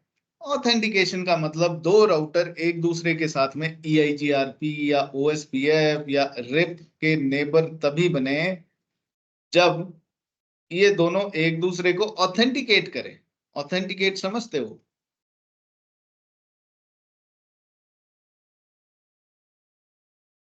भाई एक दूसरे से हम डील तभी करें, आप सोना लाए हो मैं कैश लाया हूं, अब हम क्या क्या जब वैल्यू मैच स्मगलिंग करेंगे? करेंगे, नहीं भाई साहब। तो एक दूसरे से जब हम लोग ये एक्सचेंज करेंगे तो हम कहेंगे कोड बता, नोट का फटा हुआ आधा टुकड़ा बता, मैच करेंगे, मैच हो गया तो फिर हो गया सौदा। समझ रहे हो? भाई मैं सही आदमी से बात कर रहा हूं कि नहीं? आप जब लॉगिन करते हो अपने कंप्यूटर में तो यूजर नेम पासवर्ड देते हो, वो यूजर नेम पासवर्ड अगर गलत दोगे तो लॉगिन नहीं कर पाओगे, और सही दोगे तो लॉगिन कर जाओगे। तो जब आप सही क्रेडेंशियल्स देते हो, आप जब अपनी आइडेंटिटी सही बताते हो, तो उसको बोलते हैं सक्सेसफुल ऑथेंटिकेशन। और जब आप गलत अपनी आइडेंटिटी बताते हो, फेल हो जाता है अगर लॉगिन, तो उसको बोलते हैं failed authentication, authentication fail. Authentication successful. तो सही क्रेडेंशियल्स के साथ में ऑथेंटिकेशन सक्सेसफुल होता है, यानी कि सही आदमी लॉगिन किया है। गलत आदमी है वो गलत पासवर्ड डालेगा बार बार, उसको मालूम ही नहीं है मेरा पासवर्ड इस लैपटॉप का, तुम लोग लॉगिन करोगे तुम्हें आइडिया ही नहीं है, तुम अंदाज लगा लगा के डालते जाओगे, लॉगिन फेल होता जाएगा, ऑथेंटिकेशन फेल होता जाएगा। तो R1 और R2 मैं चाहता हूं मेरे नेटवर्क में जितने भी राउटर हैं वो सब OSPF के या EIGRP के नेबर तभी बने जब वो आपस में एक दूसरे को ऑथेंटिकेट कर लें।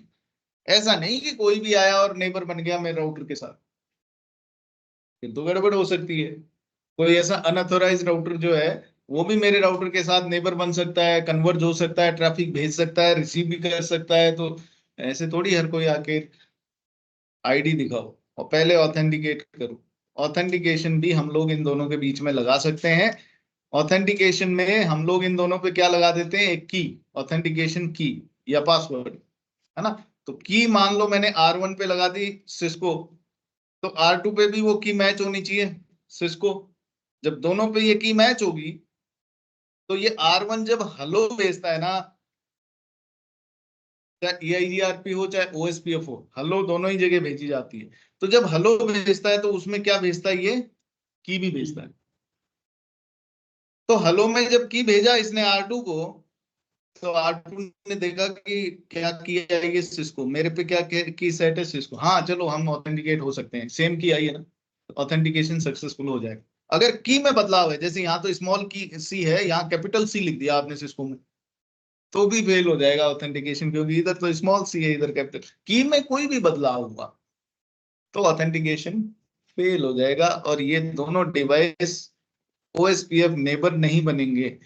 तो इंटरव्यू में ये पूछा जाता है दो राउटर OSPF नेबर नहीं बन रहे हैं तो उसका क्या कारण हो सकता है, तो एक कारण आप ये बताओगे कि उनके बीच में ऑथेंटिकेशन फेल हो रहा होगा, इसकी वजह से ये दोनों नेबर नहीं बन रहे। ठीक है ना, इंटरव्यू में इस टाइप से पूछा जाता है सवाल। और भी कई कारण हो सकते हैं नेबर नहीं बनने के, लेकिन ऑथेंटिकेशन भी उनमें से एक कारण है। सर मैं मुझे ऑथेंटिकेशन क्या होता है, हम एग्जाम्पल पे बता सकते हैं, मतलब जैसे पासवर्ड होता है या एग्जाम में जाते हैं तो बायोमेट्रिक होती है, बट एग्जाम उसको एक्सप्लेन कैसे करेंगे, what do you mean authentication? Authentication का मतलब जब भी कोई आपके नेटवर्क में डिवाइस अपनी आइडेंटिटी बताता है उसको चेक करके, और अगर वो आइडेंटिटी मैच हो गई तो ऑथेंटिकेशन सक्सेसफुली कर देगा, और आइडेंटिटी अगर मिसमैच हुई तो उसको ऑथेंटिकेट नहीं करेगा। तो ऑथेंटिकेशन का ऑडिट करने का मतलब जांचना किसी भी यूजर की, किसी भी डिवाइस की, किसी भी नेटवर्क प्रोडक्ट की, व्हाटएवर। तो ऑथेंटिकेशन का मतलब आइडेंटिटी को चेक करना। ठीक है, अब वो आइडेंटिटी यूजर नेम पासवर्ड भी हो सकता है, वो आइडेंटिटी ये की भी हो सकती है जैसे यहाँ है, वो आइडेंटिटी आपका बायोमेट्रिक भी हो सकती है, वो आइडेंटिटी आपका वॉइस भी हो सकती है, खुल जा सिम सिम, तो वो तभी खुलता था जब उस बंदे की आवाज सुनता। सो ऑथेंटिकेशन मतलब आइडेंटिटी की जांच करना, अगर सही है तो ऑथेंटिकेट हो जाएगा, और नहीं तो ऑथेंटिकेशन फेल। Any questions? ये MD5 की है, वही है ना ऑथेंटिकेशन की? नहीं, वो प्रोटोकॉल है हैशिंग के लिए। और वो की किसी ने रास्ते में चुरा ली, मान लो बीच में इंटरनेट है, इंटरनेट के द्वारा R1 जो जयपुर में राउटर है और R2 जो दिल्ली में राउटर है वो दोनों जुड़े हुए हैं। अब ये की जब R1 ने R2 को भेजी तो इंटरनेट पे तो बैठे हमारे शुभचिंतक, जिनको हम लोग बोलते हैं हैकर्स, वो ये आइडेंटिटी, वो ये डेटा चुरा सकते हैं। अब चुरा लिया तो उनको की भी चुरा लेंगे वो तो ये कहा कि यार इस की को तो सेव करके भेजो। ये की जो है ना ये चुरा ले तो इनको दिखनी नहीं चाहिए, नहीं तो इस की का ये गलत इस्तेमाल कर लेंगे। तो की को कोड भाषा में भेजो। तो किसी ने कहा हाँ हाँ हाँ हमने सुना है एनक्रिप्शन, है ना, एनक्रिप्ट करके भेज दें। बोले अरे पागल है क्या, एनक्रिप्ट कीज नहीं होती है, यूजर नेम पासवर्ड एनक्रिप्ट नहीं होते, एनक्रिप्ट होता है डेटा। तो बोले फिर ये यूजर नेम पासवर्ड, ये कीज, या फिर जो भी हम लोग सर्टिफिकेट्स वगैरह भेजते हैं, सर्टिफिकेट से भी ऑथेंटिकेशन होता है। बोले ये फिर एनक्रिप्ट नहीं होते क्या? बोले नहीं, ये होते हैं हैश। हैशिंग और एनक्रिप्शन में क्या अंतर है बताया था मैं।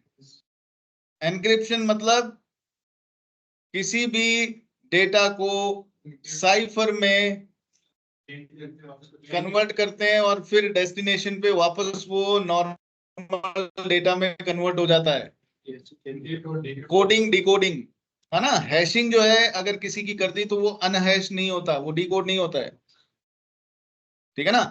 तो जब इधर भी की है तो ये हैशिंग वाले प्रोटोकॉल हैं, MD5 और SHA, ठीक है। तो ये एक हैश वैल्यू भेजेगा, R1 अपने पास जो की है ना सिस्को, इसकी एक हैश वैल्यू निकाल के भेजेगा, something something something something. R2 के पास भी की सिस्को ही है, तो इसने भी एक हैश वैल्यू निकाल रखी होगी, तो हैश वैल्यू जो इधर से आई है और जो इसने निकाल रखी है वो मैच करता है और बोलता है हाँ ये सही है भाई। और अगर इसके पास में की ही गलत है, सिस्को की जगह INS लगा रखी है, तो उसकी हैश वैल्यू कुछ और होगी, तो वो कहेगा नहीं नहीं नहीं नहीं, हैश वैल्यू गलत आई है, ये जो तुमने हैश वैल्यू भेजी है वैसा तो कोई हैश वैल्यू हमारे पास में है नहीं, तो भाई की मिसमैच हो रहा होगा, ऑथेंटिकेशन फेल हो जाएगा, ठीक है जी। तो अगर कोई हैकर चुरा भी लेगा ना हैश, तो वो उसको अनहैश तो कर नहीं सकता, वापस उस हैश वैल्यू से वो ये तो पता लगा नहीं सकता कि ये सिस्को था जिसकी ये हैशिंग कर दी, ये कोई नहीं कर सकता अनहैशिंग। तो या तो उसके पास में भी वो की हो सिस्को, और फिर वो हैश वैल्यू मैच कर ले कि अच्छा तेरे से जो हैश वैल्यू आई है, जो मेरे पास की है उसकी हैश वैल्यू भी ये मैंने निकाल रखी है, दोनों हैश वैल्यू मैच करेंगे, तो ये की होगी उसके पास, तभी वो हैश वैल्यू जनरेट कर पाएगा। तो की तो कुछ भी हो सकती है, दुनिया में कितने सारे पासवर्ड कीज हम रख सकते हैं, तो वो की मिसमैच मतलब मैच नहीं होगी, तो वो हैश वैल्यू भी नहीं निकाल पाएगा, और हैश वैल्यू नहीं निकाल पाएगा तो उसका राउटर कभी भी हमारे राउटर से कनेक्ट ऑथेंटिकेट हो ही नहीं पाएगा। तो समझे, MD5 जो है वो हैशिंग एल्गोरिदम्स है, हैशिंग प्रोटोकॉल्स, ठीक है। तो पीयर ऑथेंटिकेशन, ऑथेंटिकेट ये करते हैं, ये भी करते हैं भाई साहब। Hierarchical network requirement, hierarchical network requirement ये हम बात करेंगे। आपने कल शायद पॉइंट लिखवाया हो आपको, एरियाज, OSPF में नेटवर्क जो है वो एरियाज में बटा होता है। हायरार्की का मतलब समझते हो, व्हाट इज हायरार्की? नहीं समझते, चलो हम समझा देते हैं। भाई मैं जिस कंपनी में काम करता हूं फॉर एग्जाम्पल, तो मैं I am a user network engineer. मैं कौन हूँ? नेटवर्क इंजीनियर, मेरा नाम है ABC। अब मेरी टीम में ऐसे कई सारे नेटवर्क इंजीनियर्स हैं, ये सारे के सारे इंजीनियर्स किसको रिपोर्ट करते हैं? एक बंदा है जो है नेटवर्क मैनेजर। तो ऐसे मेरी कंपनी में कई नेटवर्क मैनेजर हैं, उनके नीचे कई सारे इंजीनियर हैं। ये तीनों के तीनों मैनेजर किसको रिपोर्ट करते हैं? नेटवर्क डायरेक्टर को। ऐसे कई डायरेक्टर हो सकते हैं, वो ऊपर किसको रिपोर्ट करते हैं? डायरेक्टर्स VP को, VP आगे सीनियर VP को, सीनियर VP एग्जीक्यूटिव VP को, एग्जीक्यूटिव VP CEO को। ऐसे हमारी चेन है, चेन ऑफ कमांड। सिपाही है वो भाई साहब सूबेदार को रिपोर्ट करेगा, वो आगे कैप्टन को करेगा, वो लेफ्टिनेंट, जो व्हाटएवर जो हायरार्की होती है ना, वो ये होती है। तो इसे बोलते हैं हायरार्की, ढांचा, एक व्यवस्थित तरीके से बनाया गया एक सिस्टम, पदों के अनुसार क्रम में जचाना, है ना, दिस इज कॉल्ड हायरार्की। सो एक इंजीनियर रिपोर्ट करता है मैनेजर को, उसका सीनियर मैनेजर कौन है? ये डायरेक्टर। इस मैनेजर का मैनेजर कौन है? ये डायरेक्टर। इसका सीनियर मैनेजर कौन है? ये VP। तो ये डायरेक्ट वीपी से थोड़ी बात करेगा, इसकी कोई समस्या होगी तो वो तो इसी के पास लेके जाएगा। तो हायरार्किकल स्ट्रक्चर इसीलिए बनाया है कि इन सबको मैनेज कर भाई तू। ऐसे कई सारे टीम्स वाले हैं, उन सबको कौन मैनेज करेगा? डायरेक्टर, है ना। तो चेन ऑफ कमांड, सीईओ कुछ ऑर्डर देगा इसको, तो ये फिर ऑर्डर देगा इसको, ये ऑर्डर देगा इसको, ये ऑर्डर देगा इसको, ये मैनेजर को, और मैनेजर इंजीनियर को। समझ रहे हो? इसे बोलते हैं हायरार्की। ओएसपीएफ में भी ऐसा ही है। जो नेटवर्क है आपका, वो नेटवर्क को एरियाज में बांट दिया। Area 0, area 1, area 2। तो यहां पर तय है हायरार्की कि एरिया 0 बैकबोन एरिया होता है, मेन एरिया, और बाकी ये जो सारे एरिया हैं ये किससे जुड़ते हैं? डायरेक्टली एरिया 0 से जुड़े होने चाहिए। ये फिक्स है कि इंजीनियर जो है वो मैनेजर को रिपोर्ट करने चाहिए। वैसे ही सारे दूसरे एरियाज जो है वो किससे जुड़े होने चाहिए? एरिया 0 से। तो इसका नेटवर्क का डिजाइन जो है ना, उसमें हायरार्की है। जबकि ये जो है, इनका नेटवर्क में कोई हायरार्की नहीं है, कोई एरियाज ही नहीं है, फ्लैट नेटवर्क है। फ्लैट नेटवर्क समझते हो? मतलब इस टाइप का कोई भी नेटवर्क है जहां पर, यहां पर कोई हायरार्की है क्या किसी की? This is called flat network. लेकिन ओएसपीएफ में ये तो हमने एरिया 0 में रख दिया, ये हमने एरिया 1 में रख दिए, ये हमने एरिया 2 में रख दिया। तो फिर हायरार्की आ जाएगी, एरिया 0, एरिया 1, एरिया 2। अब मतलब सबका अपना अपना एक आइडेंटिटी है कि भाई ये वाले लिंक्स कौन से एरिया में है? एरिया 2 में। ये वाले लिंक्स कौन से एरिया में है? एरिया 1 में। ये वाले लिंक्स कौन से एरिया में है? एरिया 0 में, व्हाटएवर। तो अब मतलब सबका आइडेंटिटी है, सबकी हायरार्की है। लेकिन जब ये एरिया में नहीं बांटा है तो फिर तो सब फ्लैट है, कोई किसी एरिया में नहीं है। तो फ्लैट नेटवर्क जो है वो स्केल नहीं कर सकते। स्केल का मतलब उन नेटवर्क्स को जब बड़ा करते हैं ना, तो फ्लैट नेटवर्क में प्रॉब्लम आती है। जब एक कंपनी में 2 ही लोग काम करते हैं तो क्या मैनेजर, क्या इंजीनियर भाई? समझ रहे हो? क्या हायरार्की बनाओगे? लेकिन जब बड़ी हो जाती है ना कंपनी, तो उधर फिर चीजों को मैनेज करने के लिए टीम बनाएंगे, उस पे एक मैनेजर रखेंगे, फिर कई टीम बनेंगी तो उसके ऊपर एक डायरेक्टर रखेंगे। तो जब नेटवर्क को स्केल करते हैं, जब बड़ा होता है धीरे धीरे आपका नेटवर्क, तो वो टाइम पे आपको हायरार्किकल स्ट्रक्चर चाहिए, नहीं तो फ्लैट स्ट्रक्चर से काम नहीं होगा। बात समझ आ रही है? अपडेट्स तभी भेजी जाएगी जब कोई ट्रिगर होगा इवेंट, और यहाँ पीरियोडिक अपडेट भेजी जाती है। रूट कंप्यूटेशन, आप जब कभी भी आपसे कहा जाए कि भाई लिंक स्टेट राउटिंग प्रोटोकॉल किस एल्गोरिदम का इस्तेमाल करते हैं, दिस एल्गोरिदम, और distance vector routing protocol Bellman Ford algorithm. EIGRP कौन से एल्गोरिदम का यूज करता था? Diffusing update algorithm, dual. ठीक है ना? तो अलग अलग राउटिंग प्रोटोकॉल के काम करने के तरीके को उसकी एल्गोरिदम के आधार पे ही डिपेंड करता है, ये काम कैसे करेगा। तो अलग अलग राउटिंग प्रोटोकॉल अलग अलग तरीका इस्तेमाल करते हैं काम करने का, और वो जो तरीका है वो उसी को एल्गोरिदम बोलते हैं। और ओएसपीएफ में हम इस एल्गोरिदम के बारे में बात करेंगे। ठीक है? तो ये फर्क समझ में आए? हाँ। तो ये किताब जो आपकी है ओएसपीएफ के पहले ही दूसरे ही पन्ने पे ये है। तो आप लोग है ना बुक पढ़ते हो, तो आपको बुक पढ़ने से क्या है कि कई सारे पॉइंट्स ऐसे हो सकते हैं जो नहीं समझ में आए, तो आप अगले दिन आके पूछ लो, जी साहब आपने, अब मैं बुक नहीं खोलूंगा ये, अब मैं मेरे हिसाब से पढ़ूंगा। लेकिन जब मैं मेरे हिसाब से पढ़ाऊंगा और आप बुक में जाके देखोगे, तो आपको कई ऐसे नए नए शब्द दिखेंगे जो आपको क्लास में मैंने बताए नहीं है। फिर उनका क्या समाधान है, आप मुझसे अगले दिन आके पूछिए। तो भाई जिसकी इच्छा है किताब पढ़ने की वो पढ़े, जिसकी इच्छा नहीं हो वो ना पढ़े, कोई दिक्कत नहीं।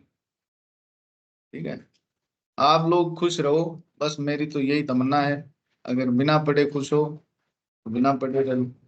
ठीक है? आज इतना ही पढ़ेंगे। मैंने आपको एक फंडामेंटल इसके बारे में बता दिया जो कि बहुत इंपॉर्टेंट चीज थी।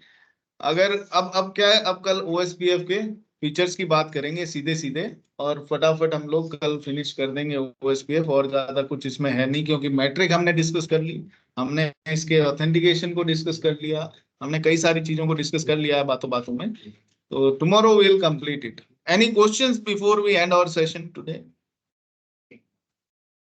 कोई सवाल? कल क्लास रहेगी संडे कल को? क्लास लेंगे यार, संडे है ना, अपनी क्लास 2 दिन डिले है, तो कल हम लोग क्लास लेंगे।